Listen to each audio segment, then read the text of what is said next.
जय हिंद प्यारे साथियों। आप सभी का फिर से विमल क्लासेस सिविल सर्विसेज के एजुकेशनल फाउंडेशन में स्वागत है। जैसा कि आप लोगों को पता है कि मुख्य परीक्षा के लिए जो राइटिंग प्रैक्टिस है मेंस के लिए वो स्टार्ट की जा चुकी है, जो कि हम एक एक प्रश्न के माध्यम से उसको इम्प्रूवमेंट के लिए आगे बढ़ा रहे हैं। ठीक है ना। और लेक्चर के माध्यम से हम लोग समझाने की चेष्टा करते हैं, जैसे कि जो फ्रेशर स्टूडेंट्स हैं उनको प्रश्न समझ में आना चाहिए कि किस तरीके से हमको शुरुआत करनी है, किस तरीके से हम लोगों को निष्कर्ष तक पहुंचेंगे प्रश्न पर जो है। ठीक है ना। तो इसमें आज हम लोग बात करेंगे सामान्य अध्ययन प्रश्न पत्र 1 के बारे में, और जो कि आधुनिक भारत के इतिहास से प्रश्न रखा गया है। इससे पहले हम एक प्रश्न पर चर्चा कर चुके हैं। ठीक है। तो आज का जो प्रश्न है आप लोग देख रहे होंगे कि लिखा हुआ है, यद्यपि कंपनी द्वारा भारत में शिक्षा के प्रसार का प्रयास किया गया, परंतु स्त्री शिक्षा के प्रसार का वास्तविक कार्य बेटा धर्म और समाज सुधार आंदोलन ने किया। चर्चा कीजिए और 200 शब्दों में आप लोगों को उत्तर लिखना है। सबसे पहले तो प्रश्न का खंडन कीजिए, प्रश्न को छोटे छोटे टुकड़ों में तोड़िए। ठीक है। जैसे कि आप लोग यहाँ देख रहे हैं कि यहाँ कह रहा है ना कि इतने पोर्शन को उठाइए पहले, कि कंपनी के द्वारा भारत में शिक्षा के प्रसार का प्रयास किया गया। इसको उठाइए और इसमें आप लोग जो हैं बताएंगे कंपनी ने भारत में शिक्षा के प्रसार का प्रयास कैसे किया। देखिए कैसे प्रयास किया, इसका जब प्रश्न यहाँ उठता है तो जो कंपनी थी उसने स्टार्टिंग में जो शिक्षा थी उसके क्षेत्र में कोई प्रयास नहीं किए, क्योंकि जो हमारे इंडियंस थे, जो भारतीय लोग थे, उनको शिक्षित करना अपना कर्तव्य नहीं मानते थे जो कंपनी थी। लेकिन आगे चल कर के कंपनी को समझ में ऐसा आने लग गया कि जो ब्रिटिश हित हैं उनके लिए भारतीयों को एक शिक्षित वर्ग को तैयार करना आवश्यक है। हालांकि कंपनी ने अपने आरंभिक प्रयासों में स्त्री शिक्षा के लिए कोई विशेष प्रयास नहीं किए। ठीक। अब यहाँ ये देखिए, यहाँ लिखा हुआ है कि परंतु स्त्री शिक्षा के प्रसार का जो वास्तविक कार्य था वो धार्मिक एवं समाज सुधार आंदोलनों ने किया। अब यहाँ आप सबसे पहले ये बताओगे तो आपके यहाँ दो प्रश्न बन गए। एक तो कंपनी के द्वारा शिक्षा के प्रसार का प्रयास, और दूसरा प्रश्न ये बन गया कि जो स्त्री शिक्षा थी उसके प्रसार में धर्म और समाज सुधार आंदोलनों के जो नेता थे उनका प्रयास। तो सबसे पहले हम बात करेंगे यहाँ पे जो कंपनी थी, कंपनी के द्वारा शिक्षा के प्रसार का प्रयास, शिक्षा के प्रसार का प्रयास। समझिए, प्रश्न को पहले खंडित कीजिए, उसके बाद उत्तर लिखने की चेष्टा कीजिए। ठीक है। यहां सबसे पहले आप जानते हो, थोड़ी सी मैं संविधान राज्य व्यवस्था की बात करूं तो आप जानते हो कि जो 1813 ईस्वी का जो चार्टर एक्ट था, सब जानते हो कि इस एक्ट के द्वारा सबसे पहले कंपनी ने क्या किया कि भारतीयों को शिक्षित करने का प्रयास स्टार्ट किया। और इस एक्ट में ध्यान रखना 1 लाख रुपए, कितने, 1 लाख रुपए की जो राशि थी वो शिक्षा के क्षेत्र में खर्च करने का प्रावधान किया गया। अगर दूसरे एक्ट की बात करें जो कि 1854 ईस्वी का वुड डिस्पैच जो था, वुड डिस्पैच, इसमें क्या था, इस चार्टर में देखोगे तो भारत में शिक्षा के विकास की जांच करने के लिए एक समिति का प्रावधान किया गया, और शिक्षा के प्रसार के लिए जो वुड था, वुड ने कई सुझाव दिए जिसमें स्त्री शिक्षा को प्रोत्साहित करना भी शामिल था। अगर हंटर कमीशन की मैं बात करूं, यहाँ हंटर कमीशन की बात भी हम लोग करेंगे।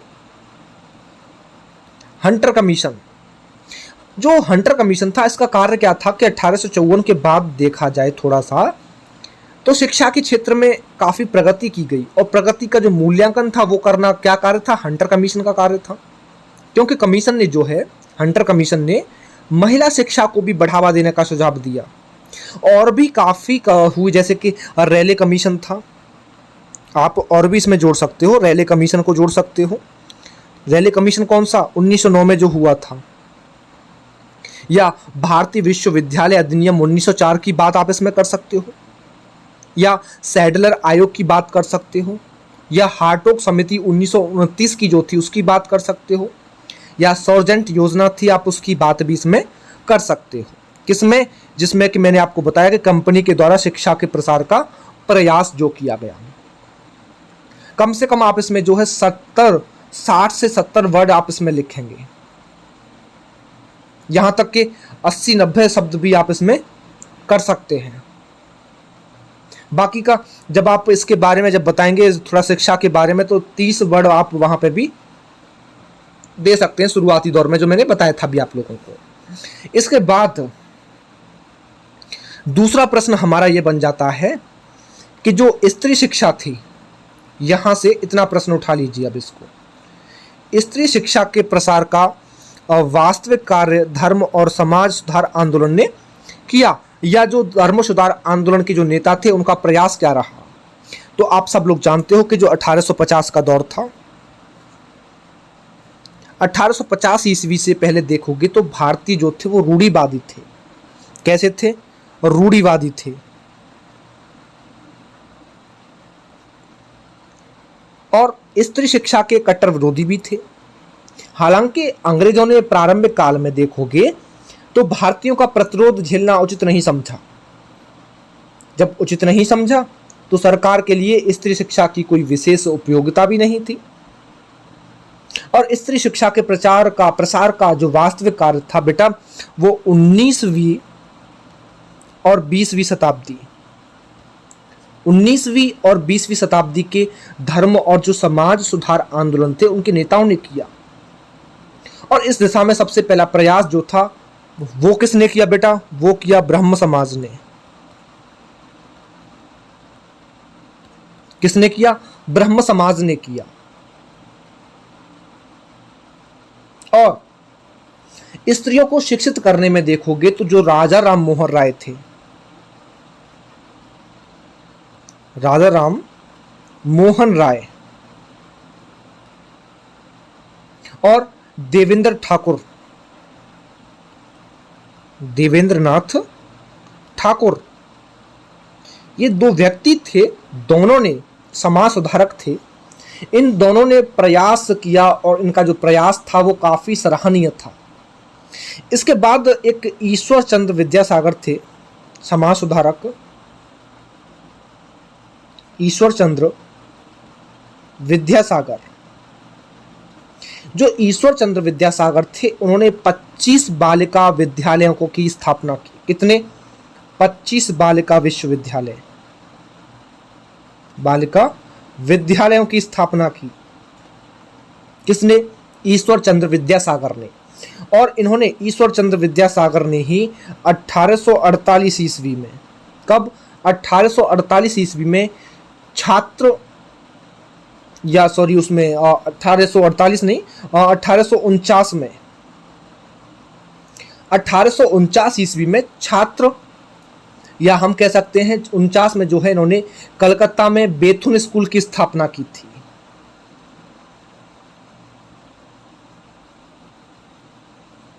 कलकत्ता में बेथुन विद्यालय की स्थापना की, स्कूल की। और जो बालिकाओं की शिक्षा थी, उस बालिकाओं की शिक्षा के लिए स्कूल खोलने के प्रयास के लिए महाराष्ट्र में अगर बात की जाए, जो महाराष्ट्र राज्य है, महाराष्ट्र में 1848 में छात्र साहित्यिक और वैज्ञानिक समिति की स्थापना भी की गई। वहीं 1851 ईस्वी की अगर हम बात करें थोड़ी सी, तो जो ज्योतिबा फूले थे,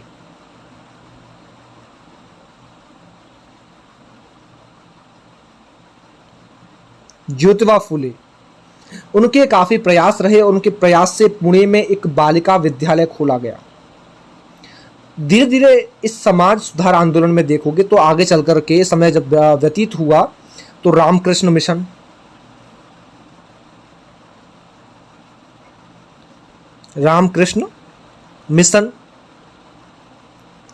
और प्रार्थना समाज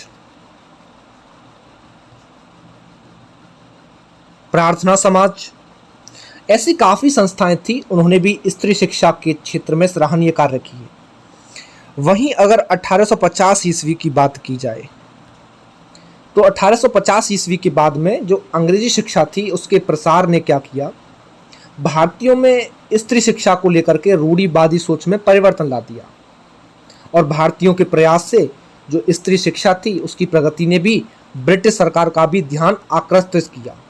हालांकि वुड डिस्पैच या हंटर कमीशन या सेड्रल आयोग ये सब जो थे इन्होंने भी स्त्री शिक्षा को बढ़ावा देने का सुझाव दिया।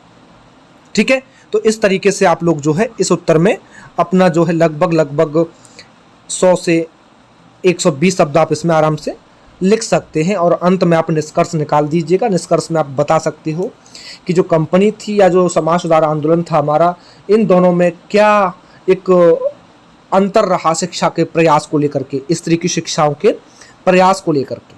तो इस तरीके से आप अपना 200 शब्दों में उत्तर अच्छे तरीके से दे पाएंगे। समझिए कि पहले आप प्रश्न का खंडन करेंगे, यानी कि मैंने बताया था कि पहले प्रश्न को टुकड़ों में बांटना है, उस तरीके से आप लोगों को उत्तर लिखना है।